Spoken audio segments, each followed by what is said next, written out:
John and Brendan, so cool to be in your company right now. Nice to meet you. CAVALRY. This is, on paper, and at first glance, such an Irish film, Irish cast, Irish setting. Why do you think it has resonated with audiences all over the world? Because this is getting rave reviews at festivals. I think because it's not really a small parochial Irish movie. You know, it's everything that happens in the movie could happen in a small town in Spain or a small town in Italy or a small town in Latin America. Anywhere that's dealt with these sorts of scandals and that's dealing with a recession, which is most places now in the world. So it's sort of, you're trying to make a film that kind of feels mythic on a level, and those kind of mythic films is like they should impact on the lives of anyone in the world, or it should resonate with anyone in the world, really. Everyone should understand it. And, you know, from Sundance and Berlin, and then we had a screening at the film festival in Dublin, and people all the audiences seem to get it. They get the humour and they get the darkness. Do you know what I love about this as well? If this was made in Hollywood, it would not have ended the way it ended. Like, this movie went where it was meant to go. Yeah. And what's interesting about the film is, you know, it does go to dark places, but there's still quite a lot of hope in it. And I think, you know, it's not a cynical film. There's sincerity in it. Yeah, I think that's the big thing, is that, you know, it would have been so easy to bow to cynicism in talking about this stuff, but actually it kind of flies in the face of that, I think. And that's why I don't think it's just purely about... In fact, I think for Irish audiences, the Irishness of it might actually get in the way, because I think it's about bigger and more metaphysical questions about faith in goodness and human beings, and how, and their aspirations, and how to hold on to that aspirational nature, you know, without a central figure telling you how it's all perfectly justified, you know. I must admit, I'm still thinking about this film. I love when films, you walk away from them and still think about them later. And I love what you guys have done with this as well, in that I was watching it going, oh my gosh, there's David McSavage, there's Dylan Moran, there's Domhnall Gleeson, there's Tommy from Love Hate. But they have not been cast in the way you'd think they'd be cast. It's all counterintuitive casting. Yeah, you're casting comedy actors in quite dark roles.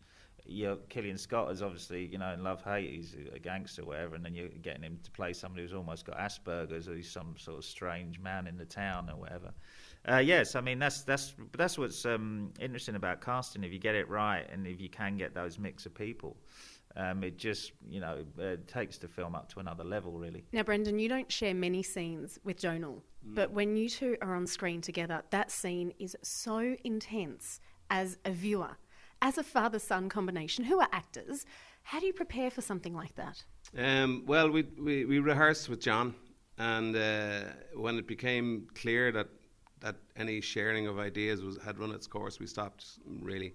And I'd say a week and a half before we shot, we didn't really talk about it very much. In fact, I think for about a night or two prior to it, Domhnall very deliberately kind of went in his own place and stayed in his own place, and we just didn't really communicate.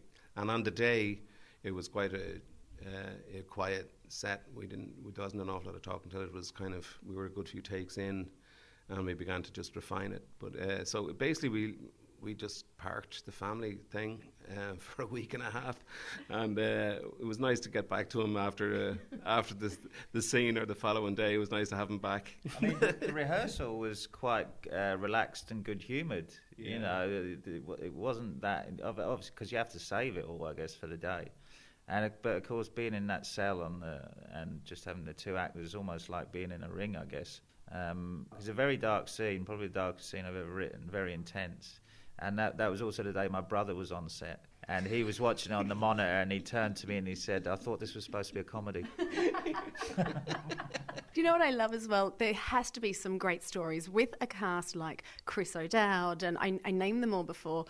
What stories can you share with us off-set? Because you must have had a blast making this film, as dark as it is. Well, I think the most exciting thing about working with Dylan Moran was wondering if he was ever going to remember any of his lines. That was consistently exciting. And you could see there'd be a glint in his eye when he'd grab one out of the ether, and he'd look at you like, that was a line, wasn't it?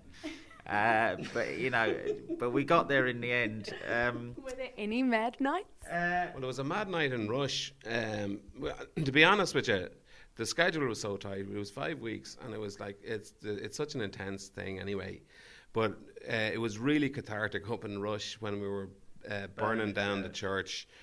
So we're trying to burn a church, and the weather was trying to stop us basically because the weather was apocalyptic. Well, you're in Ireland? Yeah, I swear to God, it was. And this time we had that with the garden in Connemara, but this time it was on the east coast, and just to show it could do it just as well. The east wind is even colder, and about 200 or 300 people then came down. Do you remember all that stuff? Yeah. And Chris O'Dowd was wondering about signing things and Facebooking away to his heart's content.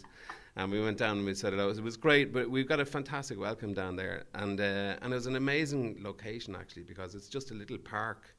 And that's where he decided to build his church and burn it down. And then it was still lashing with rain. We're all in that little tent. Yeah. And someone got fish and chips. They're all there sitting around. It's like you're out camping when you're a little kid or something. It was really good. Yeah. Do you know what I love about your career, Brendan? You've managed to do Hollywood and come back and make fantastic Irish films.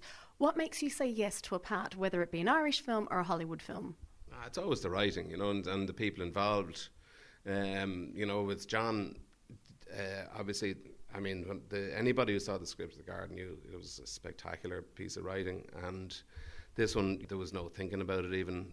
It was fantastic to get working with him. But in anything I do, generally, I mean, I used to have a little bit of a rule that I do one piece of art every year. If I could, and after that then I could play, because if you're in this business and you don't understand the notion of play, you're daft, I mean, I did a thing with the Tom Cruise movie, tiny little bit in the Tom Cruise movie last year, and there's a helicopter flying into Leicester Square and it's just kind of ridiculous. There's a joy about it that you have to kind of maintain and not be just a glum sort of think it all has to be pain. But now that I'm getting older, I have to say I really want the writing to be worth it at this point. When I get bored, I might go off and do a bit of helicopter stuff again. But at this point, I really actually want it to mean something. And finally, John, you've made him a guard. You've made him a priest. What's next for Brendan Gleeson? The third P will be a paraplegic. He's going to be an abusive paraplegic who hates able-bodied people. You're not kidding. I'm not kidding, no. And he's, he takes recreational drugs, and he only associates with disabled people just because he hates society. And he decides to try to get his life in order by solving the murder of one of his friends. So it'll be a sort of black comedy, but we'll have a thriller sort of backdrop. Are you ready for this? You're never ready for it.